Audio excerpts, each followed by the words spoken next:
Muy buenas a todos, estamos en Tecnoeducar y ya mismo arrancamos con la corriente alterna, concretamente con la potencia eléctrica. En los sistemas de corriente continua, la potencia es simplemente el producto de la tensión por la intensidad de corriente, es decir, potencia igual a tensión por intensidad de corriente, P igual a V por I. Sin embargo, en corriente alterna existe una diferencia fundamental. La tensión y la corriente no siempre están en fase, como hemos podido ver en un vídeo anterior en el que hablábamos de cómo la tensión y la corriente se encuentran desfasadas en función de la impedancia del circuito, la presencia de elementos inductivos como bobinas, motores, y de elementos capacitivos como los condensadores son los que provocan este desfase.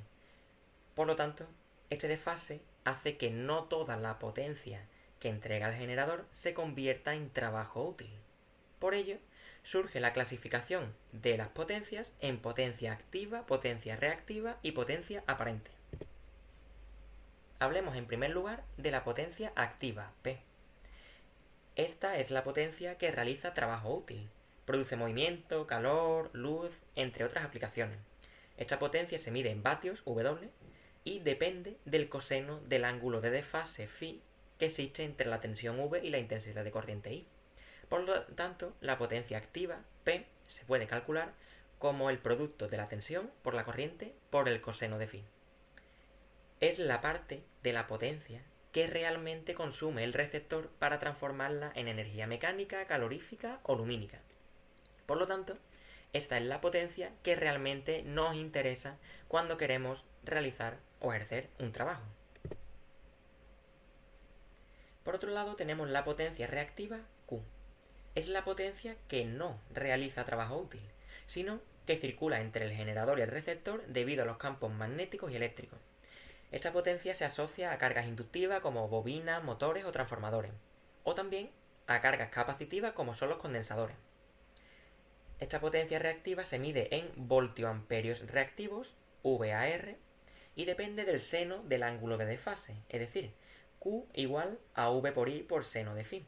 Sería la misma fórmula que vimos en la potencia activa, pero en este caso consideramos el seno de phi en lugar del coseno. Representa la energía que va y viene entre la fuente y la carga sin convertirse en trabajo, pero que se necesita para el funcionamiento de dispositivos inductivos o capacitivos. Por último, tenemos la potencia aparente S, que es la potencia total suministrada por la fuente a la carga. Esta potencia se mide en voltioamperios, VA, y es el producto de los valores eficaces de tensión e intensidad. Es decir, la potencia aparente S se puede calcular como el producto de la tensión V por la intensidad de corriente I. Por lo tanto, la potencia aparente incluye tanto la parte útil activa como la parte inútil reactiva. Podemos expresar las distintas potencias en el triángulo de potencias.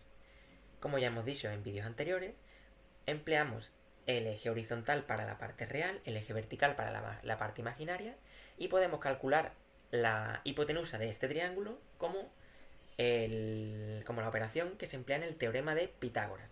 Por lo tanto, la P, la potencia activa en el eje real, se calcula como V por I por coseno de phi, la Q, potencia reactiva, se calcula como V por I por seno de phi, y la potencia aparente S se calcula como V por I, y también se puede expresar como la raíz cuadrada de P al cuadrado más Q al cuadrado, como se da en el teorema de Pitágoras.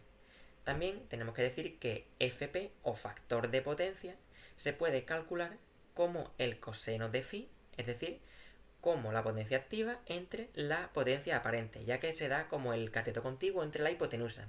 El factor de potencia nos va a dar una idea del rendimiento del circuito y de la potencia que nos va a servir como el trabajo que queremos ejercer y la que no vamos a poder emplear para ejercer ese trabajo.